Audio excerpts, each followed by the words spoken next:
This evening will provide 1 hour Category 1 AMA CME physicians credit and 1 hour of Virginia Nurses Association CE credit also. Uh, Sovah Health is accredited by the Southern States CME Collaborative for providing Category 1 CME to physicians and is accredited through the Virginia Nurses Association for providing nursing CE education. The program this evening was developed with certain desirable physician attributes as something we'd like to promote, which includes our providing patient-centered care and always employing evidence-based medicine in our practices. Dr. Ryan, our speaker, myself, and members of the Sovah Health CME Committee have nothing to disclose as regarding any commercial relationships we have with what are known as ineligible companies in the CME world.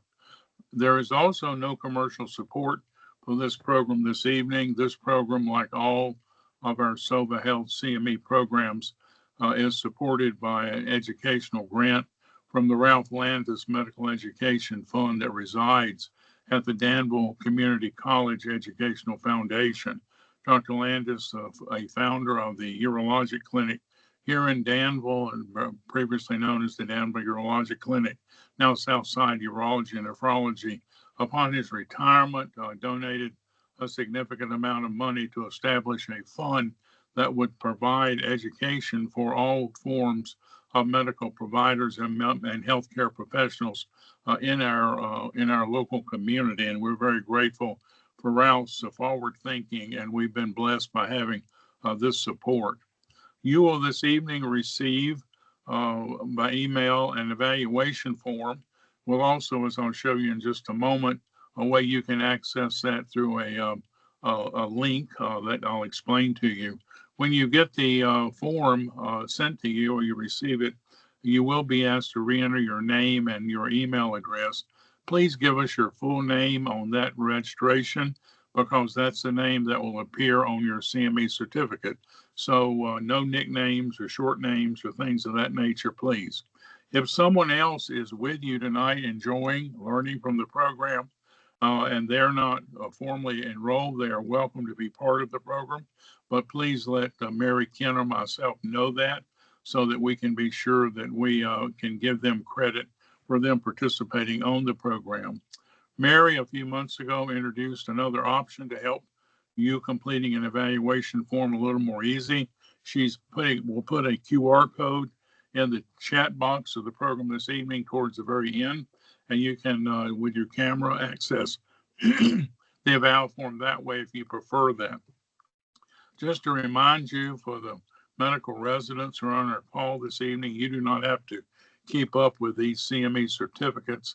Your program coordinator, Dara Johnson, or Lori Galvez tracks your participation, and we will let them know that you were here this evening. For otherwise, in general, CME evaluation forms are not required for credit from physicians and most allied healthcare professionals. However, an eval form is required of nurses or nurse practitioners in order to receive your CE credit. At this time, each time I do the introductions, I like to acknowledge the help Mary Kent provides to us as the CME coordinator to make all this stuff happen. Mary is the magic behind the Wizard of Oz curtain for us. In addition, Van Holt and now Jennifer Goodman manages the nursing CE credits for our nurses and nurse practitioners. As some of you may know, Van Holt, who was our director of nursing education for the market, retired last week. And Jennifer Goodman, another nurse educator that's on the same floor with us, is taking up the mantle to help us with this. And I very much appreciate her efforts and obviously all of Mary's work. We encourage questions. I know Dr. Ryan encourages questions. You can put those in the chat or raise your hand with a little icon, and once Mary sees that, she will bring that to Dr. Ryan's attention during the talk. You're welcome to send him at any time, and as soon as he takes a breath between slides, he'll respond to your questions. When you do ask a question, I mention this every week, and please do as many as you like or comments or concerns, but once you finish speaking, please mute your phone so we don't get feedback and everyone can hear his response to your question or comment. Finally, I want to just highlight the upcoming programs.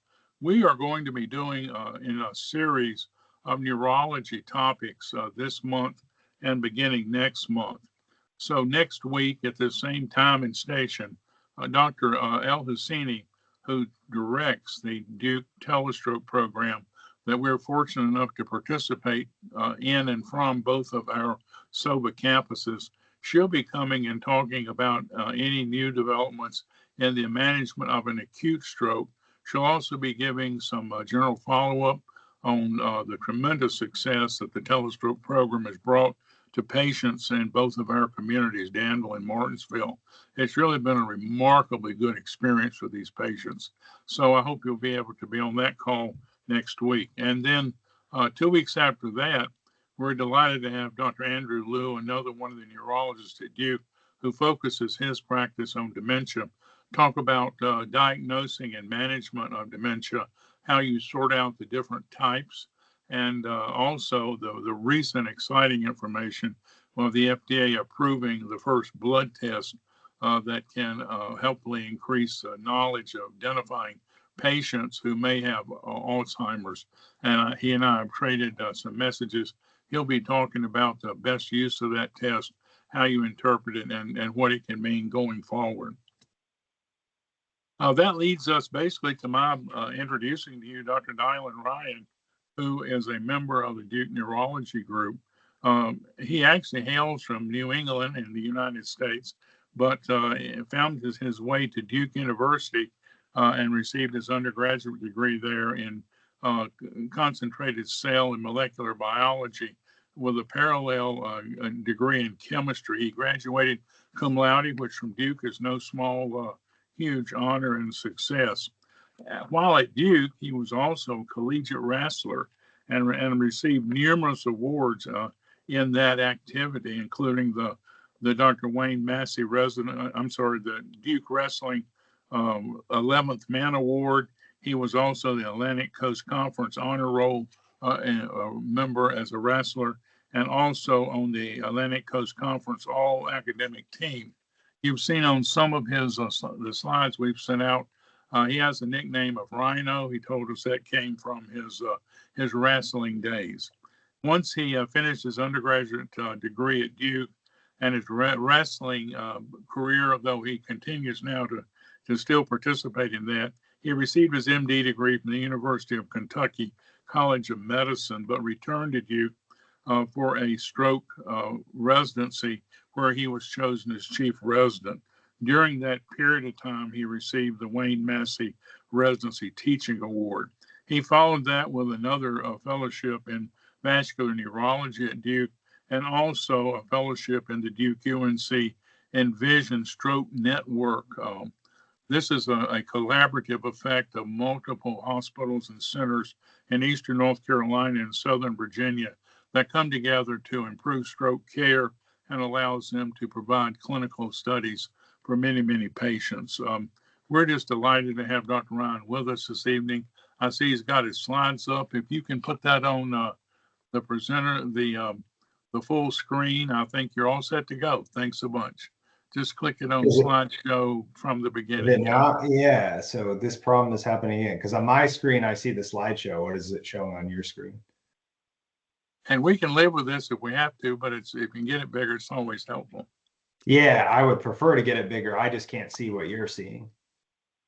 So on my screen, I have the slideshow. You can hear me, right? Yeah, Mary, what are you saying? Yeah, I can hear you. Yeah, it seems like the same thing that was happening in our test connection is happening as far as being able to see the slides along the side. The problem is it's not. If we have to. I'll just share my whole screen. Is that working now? That works. It looks great. Okay. Yeah. Awesome.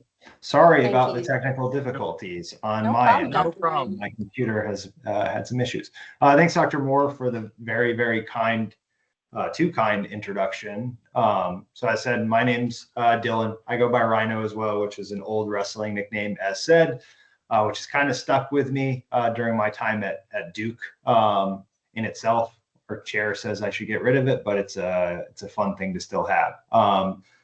Thank you for having me this evening, and thank you for joining and giving me some time to share some of this information. So what we're going to really focus on tonight is primary prevention of stroke, mainly through kind of like looking through the recent guidelines, essentially. So kind of going over what we're going to talk about.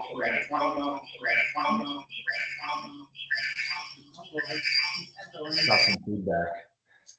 All good. So we'll just do some background epidemiology on stroke and kind of why this topic is seemingly of importance. We'll talk about the main bulk of that, which is called Life's Essential 8, which is really looking at kind of modifiable risk factors of cerebrovascular disease, as well as in looking at long-term brain health for things like cognition, as well as I know you're going to talk or have Andy Liu come, who I've worked with closely. So this may be related to kind of some of the long-term cognitive stuff as well.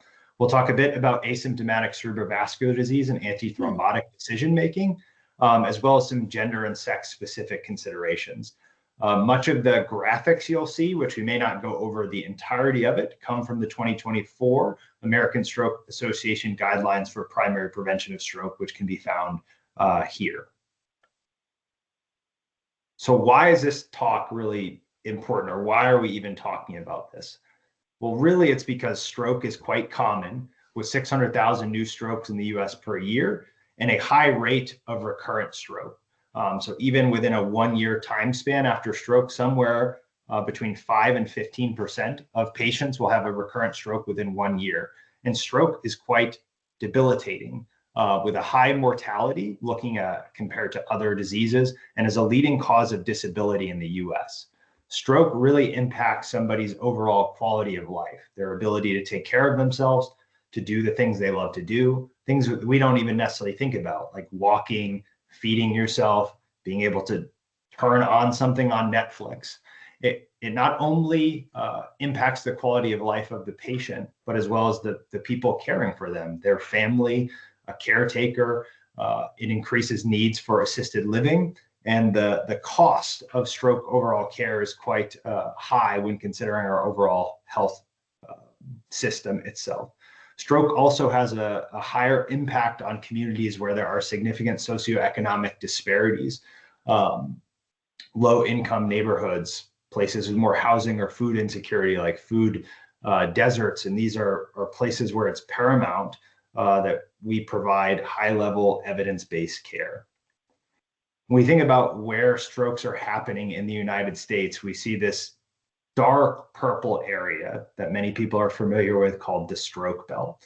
And here in North Carolina and Southern Virginia, we see this kind of high degree or high incidence of stroke within our country. We're kind of that buckle of the stroke belt. We see a lot of patients with uncontrolled vascular risk factors, tobacco use, higher rates of some of these social determinants of health as well, like socioeconomic disparities, race-based disparities as well, that we can do a better job of intervening on to try to reduce the overall incidence of stroke and reduce costs related to stroke.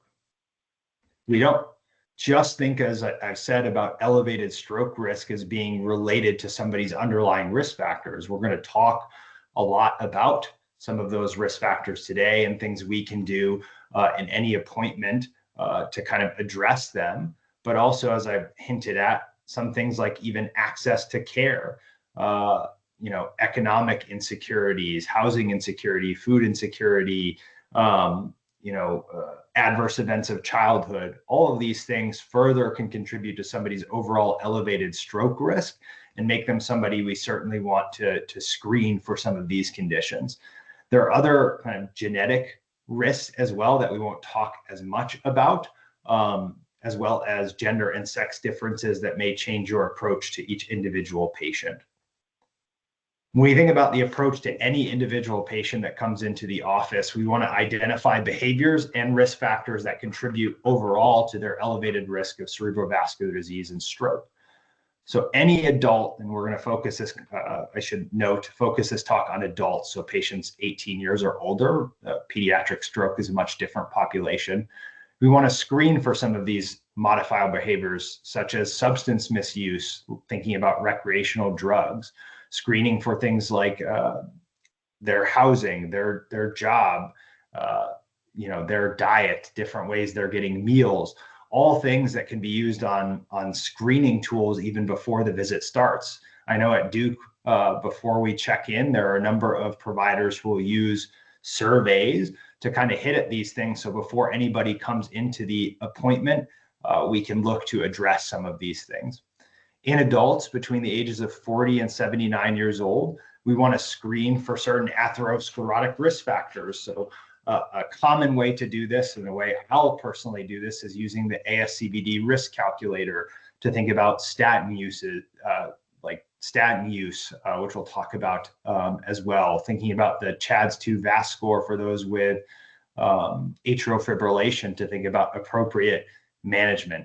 So using these simple kind of risk calculator tools can be hugely beneficial in our approach to patients.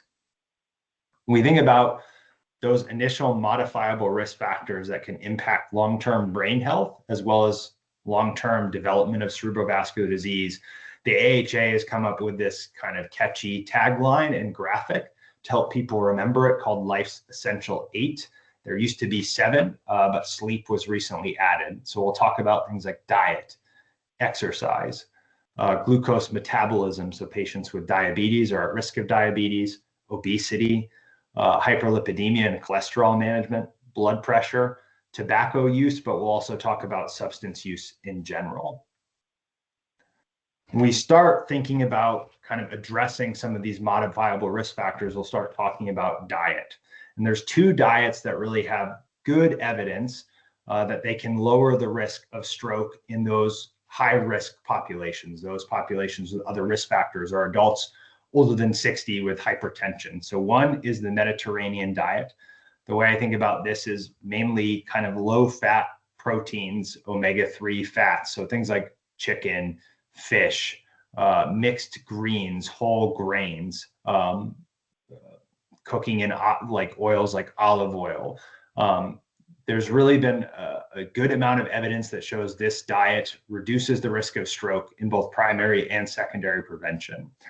The DASH diet, which is a low sodium diet, mainly used in those with heart failure or sustained hypertension, also has been shown to have benefit for both primary and secondary prevention. There actually also was a study in China that showed salt substitutes to reduce the amount of sodium somebody's having can be beneficial as well, as a means to address in talking about feasible ways somebody could modify their diet to lower their overall risk. Much of the bulk of this evidence is really saying you want to reduce consumption or a heavy consumption of things like sweetened beverages, like carbonated sodas, high red meat, like eating red meat all the time, and high sodium diets. There remain a lot of challenges in addressing diet in different populations. As we talked about, there are a lot of patients who don't have access to these foods, especially now, who cannot afford them. And with some of the changes in government as well, this is going to be much more of a complex problem to address, and somewhere where we need more evidence to kind of address these populations. Should note, in those with no need or for specific vitamin supplementation, multivitamin supplementation hasn't been shown to reduce the risk of stroke, but can be beneficial for other, like if somebody has vitamin D deficiency, it's still beneficial to supplement with vitamin D, or making sure they get enough of these things in their diet. Physical activity is essentially beneficial for almost anything in medicine. Exercise can improve your blood pressure. It improves your overall lipid metabolism in increasing your HDL and lowering your LDL. It improves like glucose metabolism, as well as can be a strategy to reduce somebody's weight and improve endothelial function so they have better vascular compliance. There's great evidence for recommending 150 minutes of moderate level activity, which is like brisk walking per week, or 75 minutes of vigorous intensity activity, so like running or going out for a jog. Obviously, we want to tailor this to what our patients are able to accomplish. If they have some kind of pre-morbid disability or something that interferes with them doing some of these things, at least some degree of activity is better than nothing. Some of these devices that can count steps or track activity aren't the most accurate, but for some patients can help in encouraging them to exercise. Behavioral counseling can be beneficial for these patients. I know at Duke we have referrals where we can even get them in to a local gym or an exercise coach to help get somebody like motivated or at least introduced to some of the resources that are present in their community to aid in being active. We know that increased sedentary time, which is quite a challenge now with how much of us do our jobs and doing things like Zoom day to day in the US, increases your overall risk. So at least being some level of active is beneficial for our patients. That kind of ties into weight and obesity. So the prevalence overall of obesity is increasing in the US with different access to the types of beverages and foods that we have, especially, again, with some of the economic considerations going on in the country right now. Obesity, though, kind of defined, or how we look at it in the guidelines by BMI, is often overestimated, which doesn't really look at somebody's body composition and doesn't necessarily consider different body types. Addition of other tools like the waist to hip ratio or the waist to height ratio, looking at an increase in that ratio or an increasing number, can aid in screening patients and better assessing them for a diagnosis of obesity. In those patients, so a big question now will be the use of GLP-1 receptor agonists like Ozempic or Mounjaro. There isn't as much evidence on stroke risk reduction in those where the drugs are primarily used for weight loss, but a lot of that evidence should be coming in the years to come. And they'll likely compare this to things like bariatric surgery.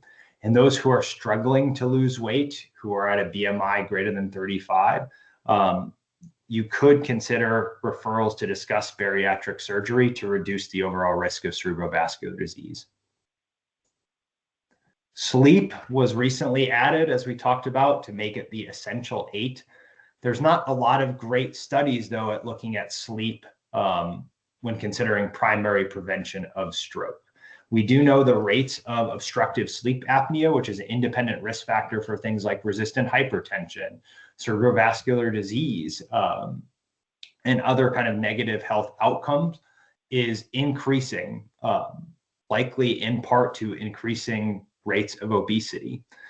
Tools like the Epworth Sleepiness Scale and the Stop Bang Scale, which are quick screening tools, as well as measuring neck circumference, can aid in identifying those at risk of sleep apnea who might be screened to be referred for a sleep study. But with that being said, there is a lack of evidence that shows CPAP actually reduces the risk of stroke.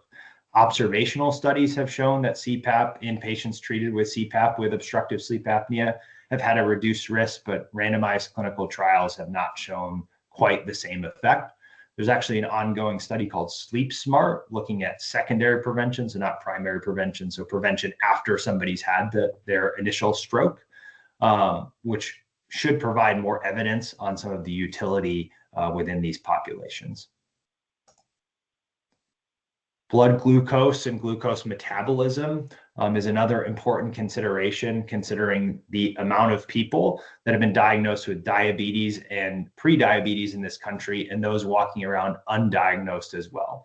We have increasing rates in younger populations based on some of the things we've already talked about: food insecurity, kind of diet, increasing rates of obesity. Diabetes and prediabetes both increase your risk of a diagnosis of stroke.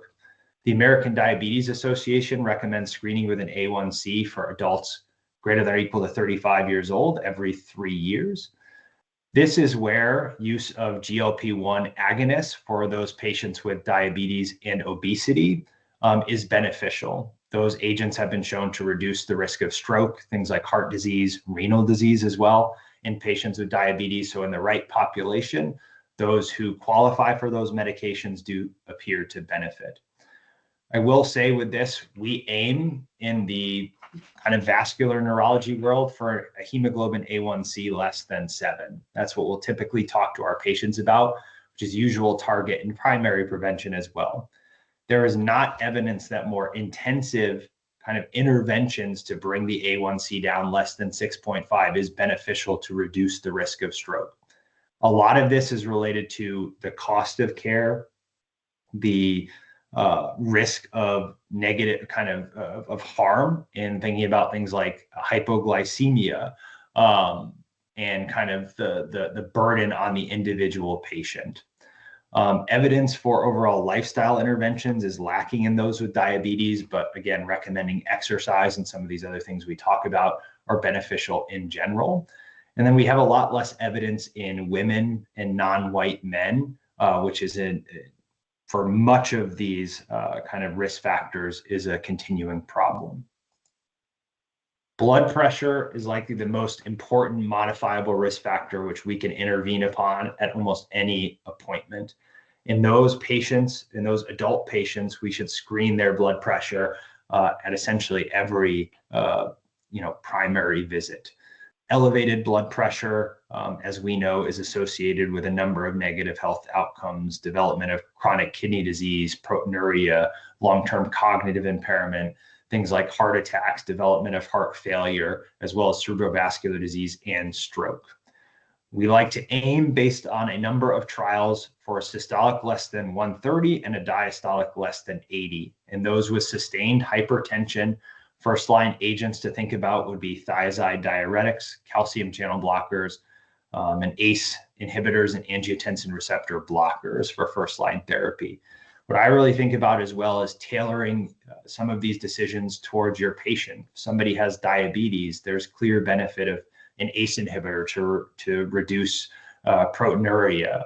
In those with heart failure or cardiac disease, even things like beta blockers and kind of goal-directed medical therapy can be beneficial at reducing their blood pressure and thus also reducing their risk of stroke while addressing their comorbid risk factors. So that's really how I will approach this and tailor it towards my individual patients. Lipid management is also something we talk about in clinic and is hugely beneficial in those high-risk populations to reduce the risk of stroke. There's actually no primary prevention lipid trials. The Sparkle trial in secondary prevention of stroke showed reducing the LDL was largely beneficial, but we don't have that same evidence for primary prevention.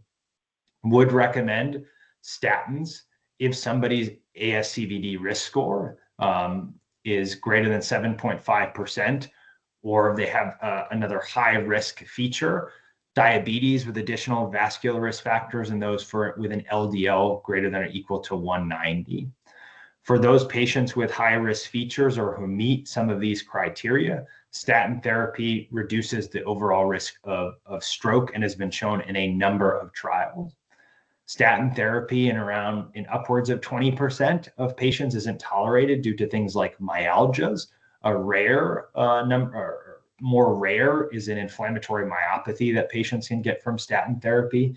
In those patients who are not tolerating different statin trials, would consider initiation of a PCSK9 inhibitor for either monthly or biweekly self-injections or use of Zetia to try to reach their LDL goals. When we think about some of those other high-risk features, so things like their family history, if they have premature cardiovascular disease or cerebrovascular disease, they may be at higher risk. Patients with familial hypercholesterolemia, metabolic syndrome, chronic kidney disease, certain kind of genetic risks, like certain populations like people of South Asian descent tend to have a slightly higher risk of intracranial atherosclerotic disease, and thus initiation of a statin may be more reasonable in those patients. Tobacco use is something that we can all do a better job of screening for, especially in this part of the country. Now, the US has done a great job at reducing tobacco use, mainly through reduction in use of cigarettes, though these rates remain high in the stroke belt, like in North Carolina and Virginia. E-cigarette use and other forms of smokeless tobacco are also increasing, though the rates of cigarette smoking and cigar smoking are down, and we should be thinking about screening patients for use of these products. 40% of tobacco users actually report, or smokers, I should say, report not even having received counseling. And this counseling can be beneficial to judge what somebody's readiness is for cessation programs, different options like medications, psychotherapy, nicotine patches, to help aid them in reducing their use of cigarettes and thus reducing their risk of stroke and cardiovascular disease. There isn't as much evidence on use of things like e-cigarettes, vaping, to reduce the use of cigarettes. These in some patients have been used and have led them to not using tobacco products. But in observational evidence, a lot of those patients continue to use the e-cigarette product longer than they would use nicotine replacement or things like Chantix, which may carry increased pulmonary risk based on some of the conditions we've seen associated with vaping. There's a lot more study needed on those products and things like Zyn pouches that more young patients are using to see how they essentially can potentially increase somebody's overall risk. We don't just think about tobacco use, though. At all of our appointments, we should screen for other substance use disorders. A common one in the US is obviously alcohol use. We recommend less than 2 drinks per day for men and less than equal to 1 drink per day per women, just based on how we all metabolize alcohol. There's a clear association with binge drinking and binge drinking disorder with a higher risk of stroke and cerebrovascular disease. In those patients who have high risk behavior, talking about medication options or other community-based resources or even rehabilitation programs can be beneficial to aid in them reducing their alcohol use. We also know that misuse of amphetamines and cocaine use, which is quite common as compared to other locations in the country, in a state like North Carolina, increases somebody's overall risk of stroke. These medications can cause vasospasm, they can cause local thrombosis, they can even cause a local vasculitis that can cause stroke. So cessation becomes important. Obviously, in those who have prescriptions for amphetamines for conditions like ADHD, you want to counsel patients and make sure they're not deferring or misusing those medications, but they can be important for their quality of life. So certainly don't pull those drugs just because of risk. There is limited insight on some of these community-based resources that I mentioned, like Alcoholics Anonymous or Narcotics Anonymous, but they can and have shown, at least observationally, to be beneficial in cessation of some of these behaviors. Okay, so that was Life's Essential 8. So we'll move on to looking at really those patients with atherosclerotic disease and kind of antithrombotic decision-making in some of these patients when considering primary rather than secondary prevention.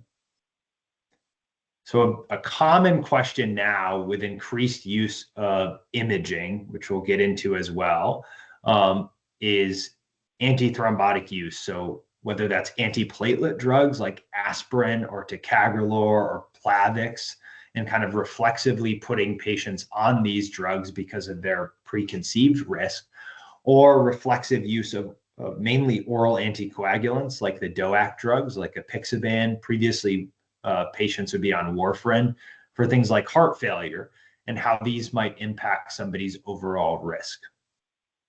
In trials, we have yet to see the benefit of aspirin as compared to placebo for patients with risk factors for reduction of first-time stroke. So the ARRIVE trial compared aspirin to placebo in those with multiple risk factors and found no difference in the composite endpoint, which included stroke. The U.S. Preventative Service, the U.S. Preventative Health Task Force, essentially, also does not recommend use of aspirin for primary prevention in patients over the age of 60. Much of this is based on the increased risk of bleeding in this population. So for certain patients, there may be a reduced risk of stroke, but it does not kind of override that increase in bleeding. So typically in these patients, as we talked about before with some of that kind of things like hyperlipidemia, glucose metabolism, blood pressure, focusing on those modifiable risk factors seems to lead to more benefit than just placing them on aspirin. So I personally, in our group, does not reflexively start aspirin for primary prevention of stroke, as there's not clear benefit to doing that. In some patients, there's actually harm.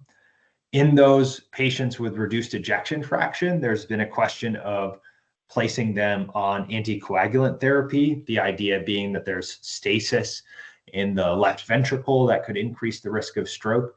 And there's actually been found to be no benefit and association of harm in doing that strategy. So those patients have more bleeding events without the benefit of reducing stroke risk. In those, kind of continuing on that idea, we're seeing more and more patients get imaging for a variety of reasons. And because of that, mainly through the use of MRI, we're seeing a lot more patients with things like white matter disease, subcortical silent lacunar infarcts, meaning there's a region that looks like somebody had an old small vessel stroke, but when you ask them, they've never had any sort of history of clinical symptoms associated with that or any presentation related to that. White matter disease in itself can be caused by microvascular disease from things like high cholesterol, high blood pressure, diabetes and prediabetes, age, but is also caused by things like neurodegeneration, lymphatic dysfunction. Migraine can lead to white matter disease. So not everything that shows up on this MRI may be related to cerebrovascular disease. When we see this on MRI and get referrals, really the main focus again are those modifiable risk factors. So addressing the patient's blood pressure. For those with a higher LDL cholesterol or a higher ASCVD risk score, initiating statins is beneficial. Addressing diabetes, tobacco use, substance misuse, that's really where you're going to get the bang for your buck as compared to antithrombotics. In these patients, there's a lot of debate within the stroke community, those with what we call silent infarcts, of how to address those because of lack of evidence. I will say that some people will use aspirin on all those patients, regardless if they've had clinical symptoms. The evidence for use of antiplatelet agents is based on clinical stroke and not silent infarct. So there's really some indeterminate benefit. In my practice, I don't reflexively start antithrombotics on any patient who's had just a silent stroke.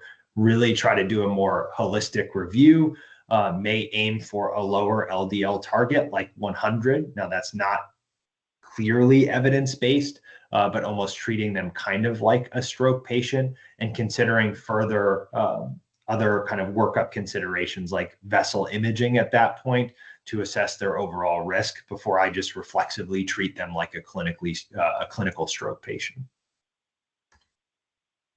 Asymptomatic carotid disease is also something we see commonly now. I will say there's been no benefit shown to screening every patient for carotid artery stenosis, and listening for carotid bruits is not sensitive for detection of carotid stenosis in itself. It's an unreliable exam maneuver. Those who have, a high risk or a presentation where this is concerning, obviously things like carotid ultrasound can find these patients. And similar to what we've talked about before, really a lot of the approach here is kind of managing their modifiable risk factors. And in certain populations, there could be the consideration of revascularization. In those with a symptomatic carotid, that is an ipsilateral stroke within 6 months in a patient with greater than 50% stenosis of that carotid, there's been shown to be benefit of carotid revascularization. And really what we're doing that for is their long-term risk. So early on after their procedure, based on the surgery, their risk is higher. But when we go 5 years out from that carotid stent or a carotid endarterectomy, that stroke risk is lower. Now, those trials are 30 to 40 years old now, and many of those patients were not on things like high-intensity statins. So we don't know really how much more benefit there is as compared to maximal medical therapy today. And there's really a lack of consensus when we address or we look at these patients and how to best manage them. In those patients where there's a greater than 70% stenosis, who have low perioperative risk, who have a good overall baseline, it would be reasonable at that point to have a discussion about surgical options or talk about this with a vascular surgeon. In my practice, typically what I do for asymptomatic carotid stenosis is maximal medical management based on their risk. I certainly do not necessarily pursue considerations of a carotid surgery in those patients who are at much higher perioperative risk. So those patients who are much older, with decreased life expectancy, those with significant cardiac disease, which makes anesthesia much more risky, those with severe pulmonary disease where intubation becomes even riskier, and those with using some of these risk calculators that we talk about, like their pre-surgical cardiac risk. Those are the high risk I typically avoid thinking about revascularization. Migraine is also very common. It's the most common headache disorder that we see, and it increases the risk of stroke. So in those patients with migraine, whether they have aura or not, screening for those vascular risk factors that we talked about, like high blood pressure, high cholesterol, substance use, impaired glucose metabolism, becomes important to kind of reduce their overall risk of cerebrovascular disease. In those with migraine with aura, we want to avoid combined hormonal contraceptives with estrogen, just because there's a significantly increased risk of thromboembolism and stroke. So in those patients, you'd want to focus on progestin only or non-hormonal forms of birth control. Which gets us into that next topic, which are some more sex and gender specific guidelines. This was previously or had been a hot area of research within stroke itself. Obviously, some of that may change, though this is very important work. A lot of this is done actually by Cheryl Bushnell at Wake Forest, who actually was the first author on these guidelines. So hopefully we don't fall behind on some of these things as we see more patients where there are some of these considerations that may change our overall approach. Pregnancy in itself significantly increases the risk of stroke for women. And there's a number of reasons why it does that, not just while a patient or a person is pregnant, but also in that 6 weeks postpartum, peripartum period. During pregnancy, there are a number of physiologic changes. So there's increased volume. You have cardiac remodeling based on this that can increase the risk of arrhythmia or things like postpartum or peripartum cardiomyopathy that can increase the risk of stroke. Patients with pregnancy and in that 6 weeks postpartum period are in a relative hypercoagulable state, which increases the risk of both venous thromboembolism and arterial thromboembolism. There are a number of hypertensive disorders of pregnancy, like preeclampsia, eclampsia, HELLP syndrome, postpartum hypertension, that are really important to address, and a number of other changes that can increase the patient's risk of things like a cervical artery dissection, vasospasm, development of things like cerebral aneurysms, that make this a period where we want to certainly monitor and think about somebody's overall risk. As we said, that risk is about triple in pregnant patients and those 6 weeks postpartum. And much of what the evidence has shown is that reduction of those with severe hypertension or those with hypertensive disorders of pregnancy, reducing their blood pressure to a normal range is quite beneficial to reduce the risk of hemorrhage. So unfortunately, as a neurologist, I've seen some of these patients, and because this relatively this period is this patient is at an increased risk of ICH. So close monitoring of blood pressure in pregnant patients and those postpartum, in that early postpartum period, is hugely important to reduce the risk of stroke, and making sure that in this magical time for a lot of families, we're having the best outcomes in our centers, in our country. Also, screening for things like adverse pregnancy outcomes, things like miscarriages, which could be a sign of things like antiphospholipid antibody syndrome, which can increase the risk of stroke. Like birth with small gestational age, gestational diabetes, history of placental abruption, all of these kind of adverse pregnancy events can increase somebody's overall risk of stroke. And in those populations, it certainly becomes important to screen for these vascular risk factors and making sure we're addressing the patient as a whole. Obviously, this population is difficult to study based on the ethics of it, but certainly an important period where we and our OB and colleagues can reduce stroke and ensure better neurologic outcomes. Endometriosis is also been found to be an independent risk factor. So as we know, endometrial tissue outside of the uterus itself can be quite burdensome on women who face this disease, but has also been shown to be associated with development of hypertension, hyperlipidemia, and as we talked about, cerebrovascular disease.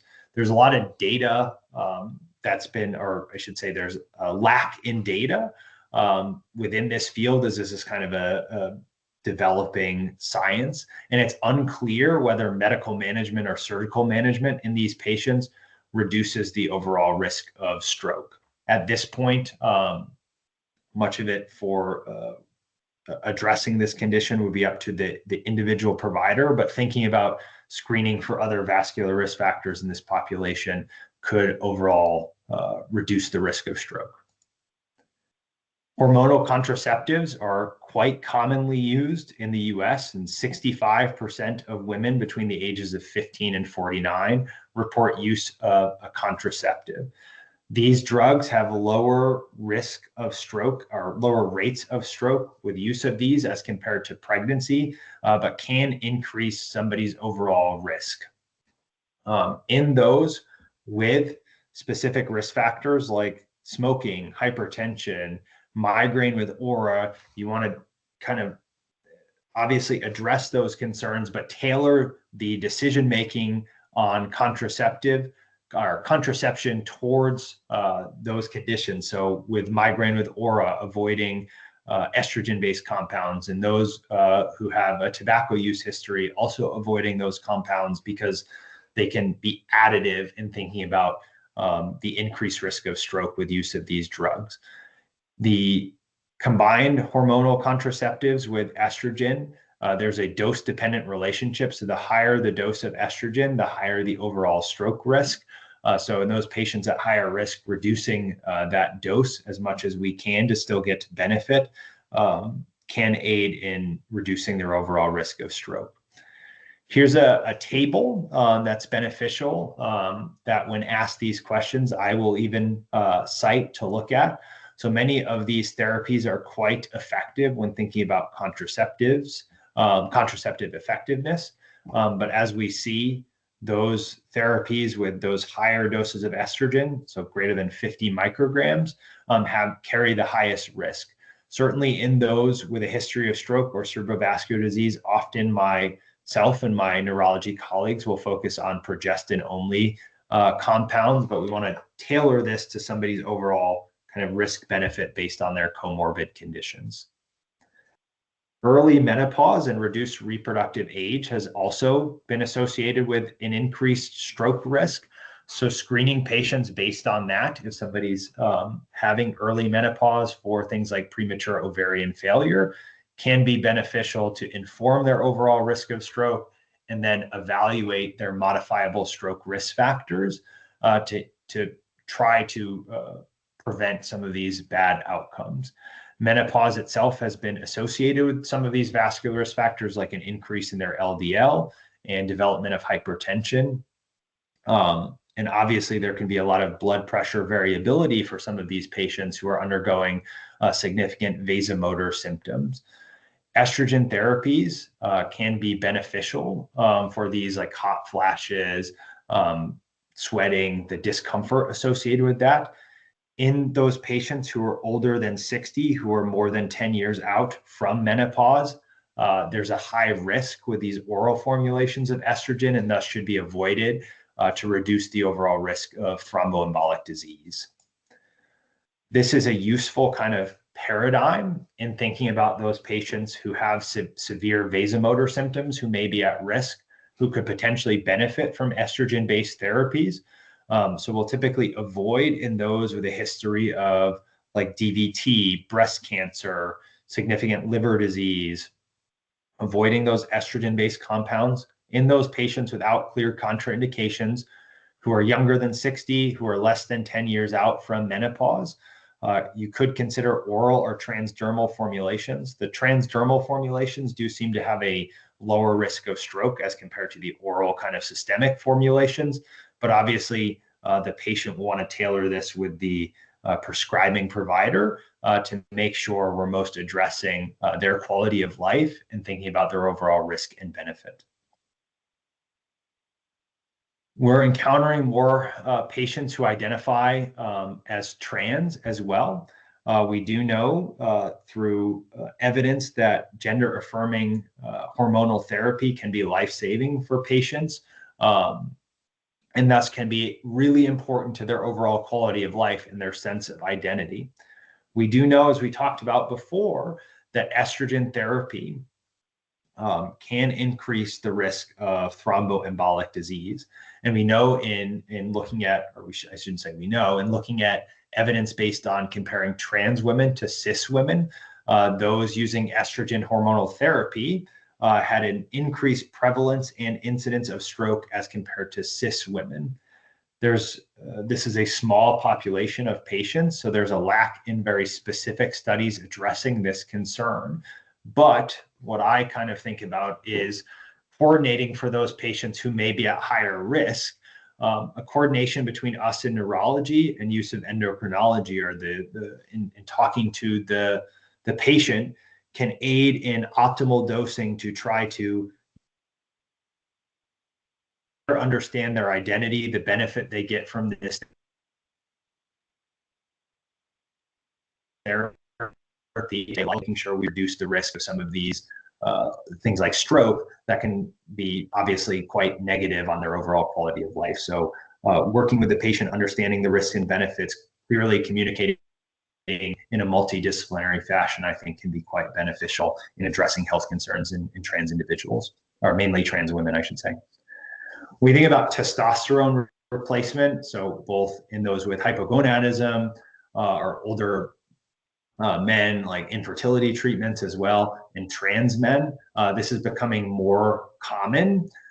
The risk of off-label use, so patients like bodybuilders, we see athletes do this as well with things like testosterone replacement therapy, remains unclear, but there's a lack of evidence that shows that some of these compounds actually increase stroke risk. So those who do qualify for therapy and could benefit from testosterone replacement do not seem to have an increased risk of stroke through use of testosterone. Obviously, we want to prevent any sort of misuse or abuse of these compounds, but done in a safe way. This does not seem to increase their risk of cerebrovascular disease.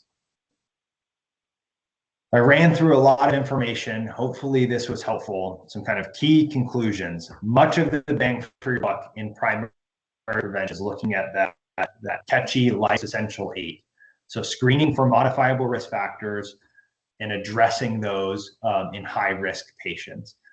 The one that seems, I shouldn't say most important, that's easiest to screen for and address is blood pressure. An aggressive blood pressure control in patients who have sustained hypertension significantly reduces the overall risk of stroke.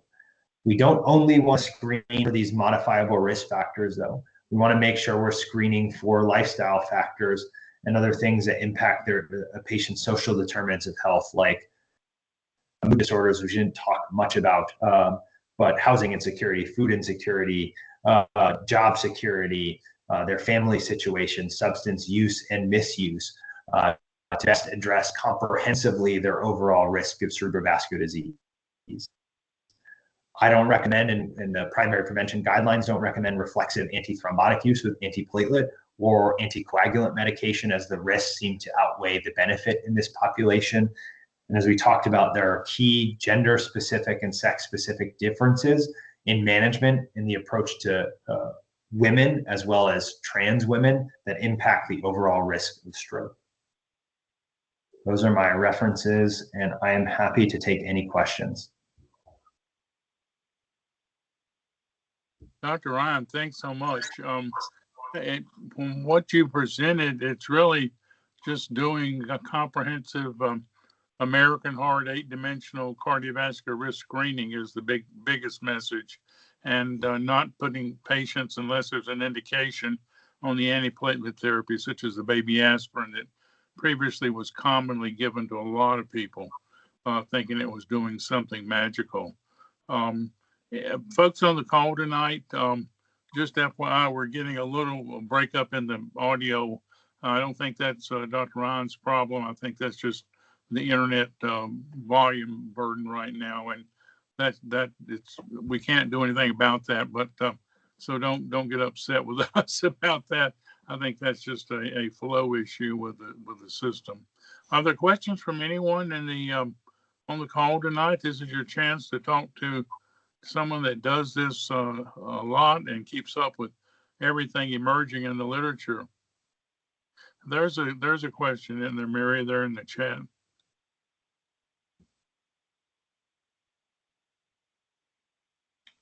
I saw it pop up. Sorry, and then it went. I have a siren going by, so can you see that, Doctor? Yeah, I can read the 2 questions that are in the chat. So the first question states, what are your thoughts on patients with a history of recurrent TIAs and strokes who have been thoroughly evaluated and with adequate therapies representing with stroke recrudescence? So stroke recrudescence is a little bit of a difficult topic. I will say, in my biased opinion, it's often used, we probably overuse that term within neurology when we're seeing a patient acutely. Really, where we see it is patients with some kind of systemic illness or problem, like sepsis, or a significant UTI, not some kind of minor infection.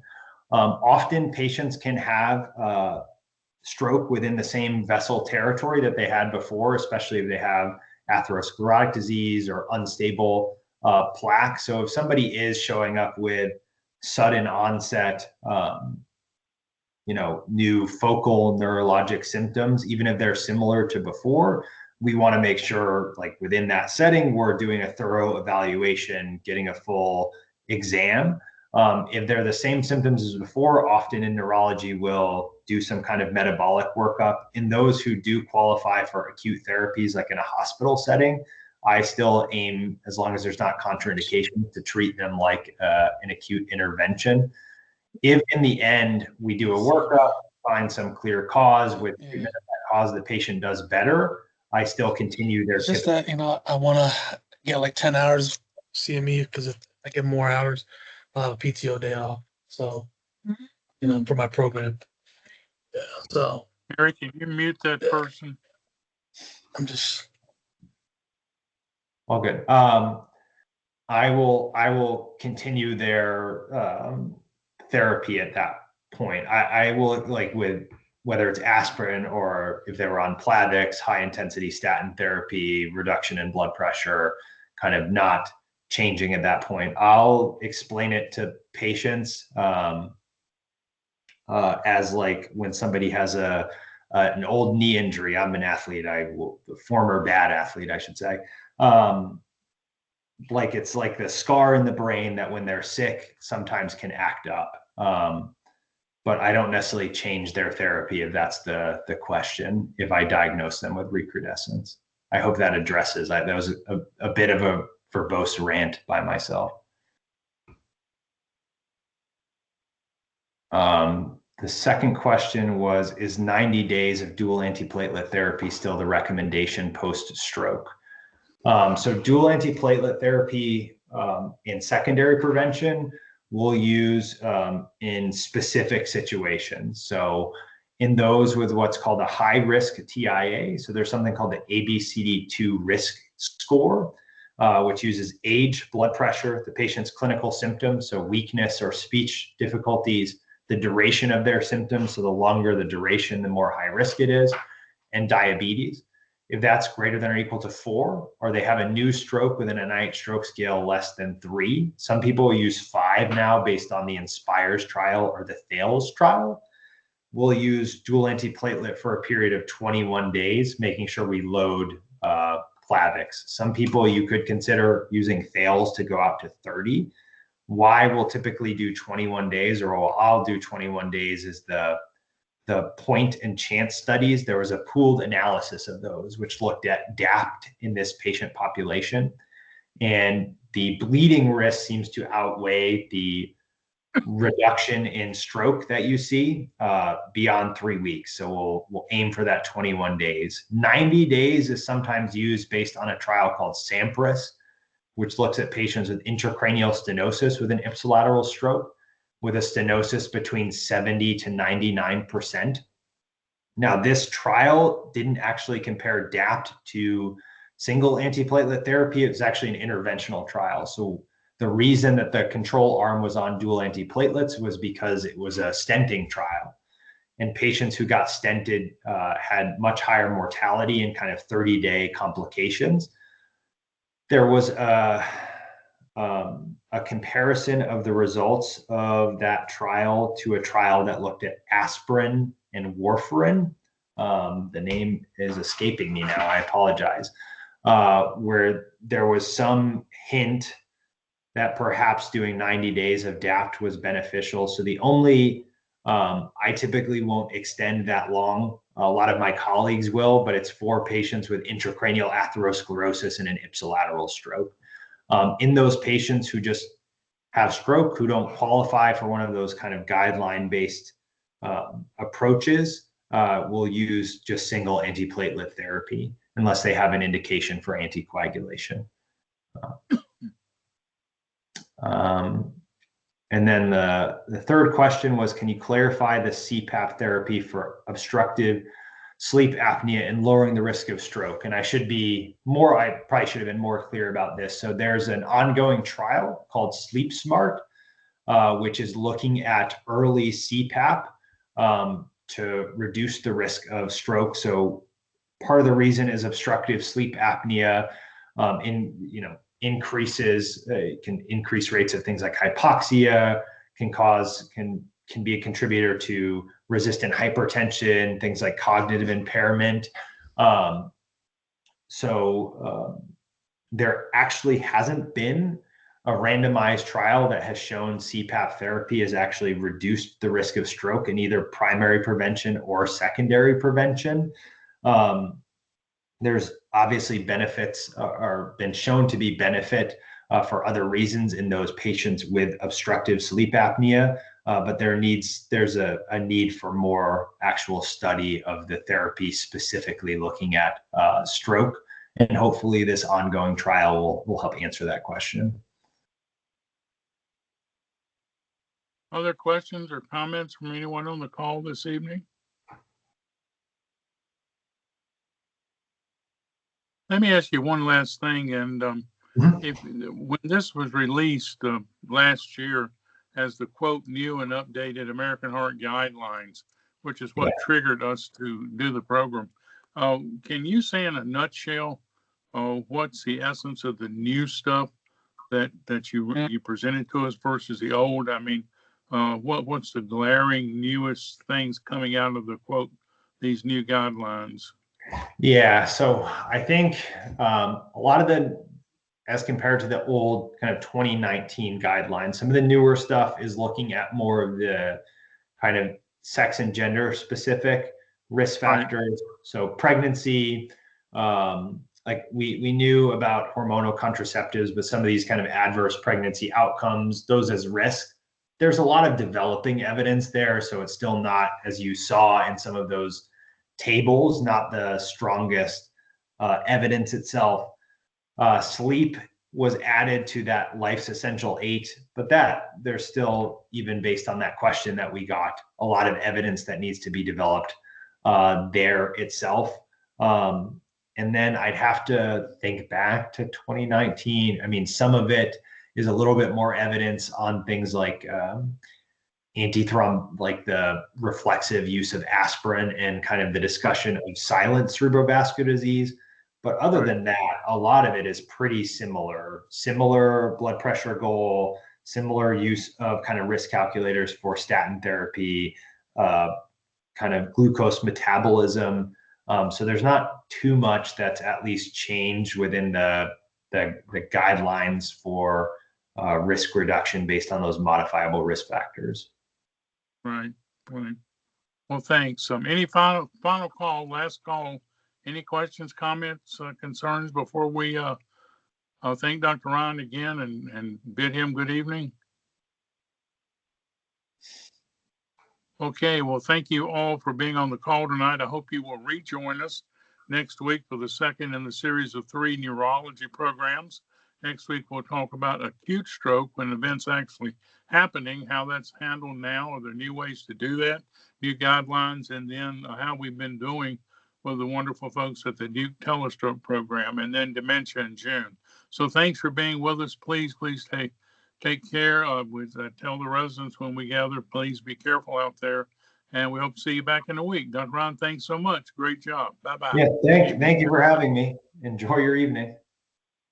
Take care. Thanks, Mary.